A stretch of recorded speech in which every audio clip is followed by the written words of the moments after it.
জিতপুর এবং বাথানপাড়া খেলা দ্বিতীয় কোয়ার্টার ফাইনাল খেলা 0-0 অবস্থায় ড্র হয়েছে। যে জায়গা থেকে কিক নেওয়া হবে জায়গাটা অবশ্য খুব একটা ভালো না। এই রিজু ওই জায়গাটা দিল না, এই জায়গাটাতে তো কিক নেওয়াই মুশকিল। প্রথম শট উত্তম বাথানপাড়ার পক্ষে। খেলায় অবশ্য কোনো গোল আসেনি। চিরঞ্জিত মন্ডলকে বরণ করে নিচ্ছে জয়াপাল।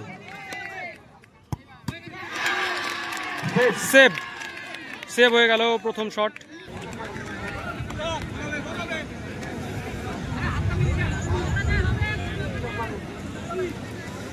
রাহুল জিতপুরের পক্ষে প্রথম শট নাম্বার 5।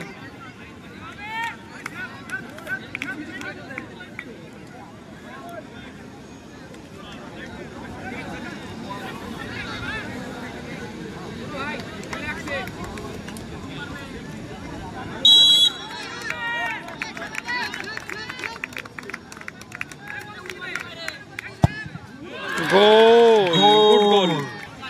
3 নম্বর খেলার টিম আপনাদের অপোজিট সাইডে নেমে ওয়ার্ম আপ শুরু করতে হবে।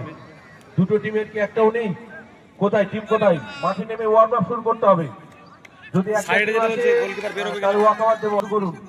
3 নম্বর খেলার জন্য যে দুটি টিম ডোমকল এবং সংঘ ওয়ার্ম আপ শুরু করবেন। পরিমল তৃতীয় শট।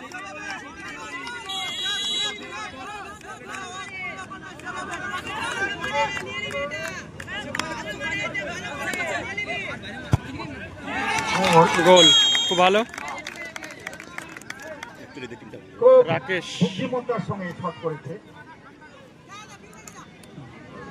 দর্শক গোল কাঙাল, গোল হলেই তারা খুব খুশি হয়, আমরা খুশি হই।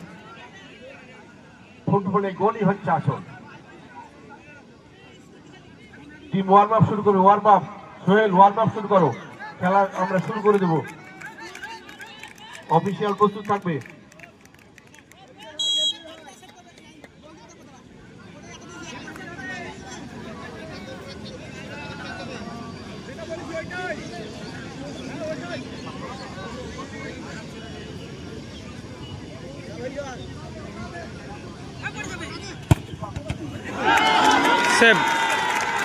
সেভ হয়ে গেল, কিন্তু খানিকটা চোট পেয়েছে মনে হচ্ছে।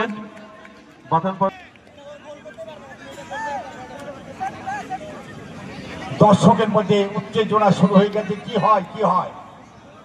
অফিসিয়াল 3 নম্বর খেলার অফিসিয়াল প্রস্তুত থাকবেন। ওদিকে টস করে নেবেন। টস করে নিতে বলবো আমরা। একদমই শেষের দিকে 2টো করে শট হয়ে গেছে।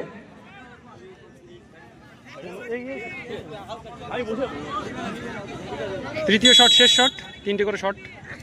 মনু অবশ্য নিজের সাধ্যমতো চেষ্টা করেছে, এখন দেখার আসল কাজটা ঠিকঠাক করে করতে পারে কিনা।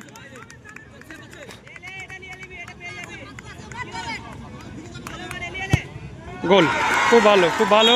এবারে কিন্তু প্রেসারে পড়ে গেল জিতপুর।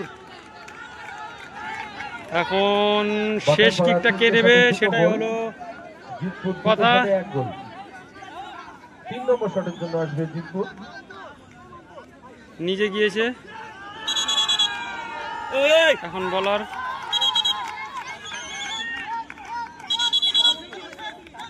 এইটাতে গোল করতেই হবে।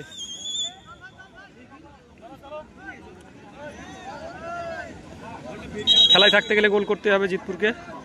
নাম্বার 8। আরেকটি মাইক্রোফোন।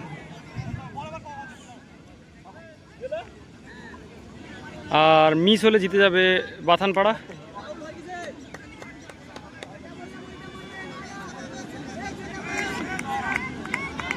দেখা যাক, গোল হলেই শুরু হবে সাডেন ডেথ। গোল করতেই হবে, কোনো অপশান নেই। জিতপুরের নাম্বার 8-এর কাছে বাইরে, জিতে গেল বাথানপাড়া।